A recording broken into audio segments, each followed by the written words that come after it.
તમારા અંતરમાં જે વાત હોય ને એ એની બરાબરીઓ ન મળે ત્યાં સુધી તમે કોઈ જગ્યાએ ઊંઘી ન શકો, કોઈ જગ્યાએ શાંતિથી બેસી ન શકો.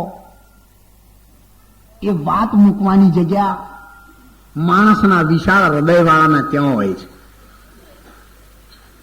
એ વિશાળ હૃદયમાં સાગરમાં જેમ નદીઓ ખોવાઈ જાય છે એમ એ વાત જયારે સાગરમાં ખોવાઈ જાય છે ત્યારે અંતરાત્મામાં માણસને શાંતિ પ્રાપ્ત થાય છે.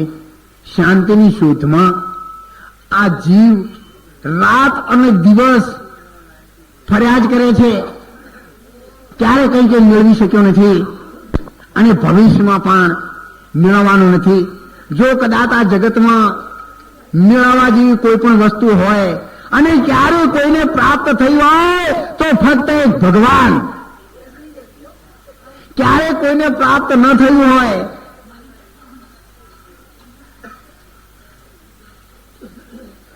હમણાં ચોખાજીનો શીરો કરીને તમે કોનમાં ભરો. માતા પિતાના શું નામ હતા? શરાવણના મા બાપનું. અરે શરાવણના મા બાપની કેમ વાત કરું છું? અમે અમારા દોહા બારના નામે દેતા નહીં અને એના ભાની અમે શું કરો ઓર રાખીએ. અમે તો અમારી ઓર રાખીએ છીએ. કોઈના પેટીઓ કોઈ હું તો વહી વંચો છું બારવણ કે કોઈના ચોથા ઉપાડીને ફરું. એ તો તમે જી એનું પેટી દોડતો જેસલના પેટીઓ વાળી પાસે જાઓ કે મામલતદાર ને મળો નહીં અંજારના.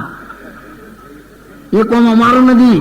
અમને તો કહો ભાઈ તમારે જ્ઞાન કેવી રીતે કરવું, ધ્યાન કેવી રીતે કરવું, ઉપાસના કેવી રીતે કરવી, ભગવાનની પ્રાર્થના કેવી રીતે કરવી, મંત્ર કેવી રીતે કરવી, માળા કેવી રીતે કરવી, એવું તમે પૂછો તો એના વિશે અમે થોડું ઘણું અમને જે હોય એ અમે તમને માર્ગદર્શન આપી શકીએ. પણ જે અમારા વિષયમાં ના આવતું હોય, હવે તમે એમ કહો કે મારા રાયડા મેલો કેવી રીતે આવે છે,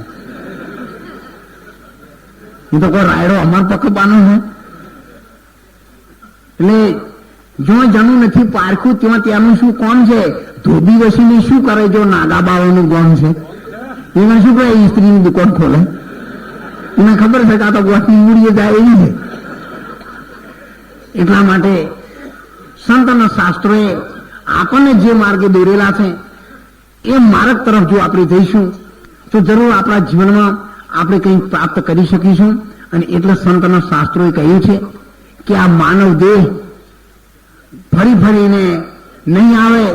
તું રામ સુમર સુખ ધામ જગત में જીવન દો દિન કા. 2 દિવસનું જીવન છે. 1 દિવસનું જીવન દરેકનું ચાલી રહ્યું છે.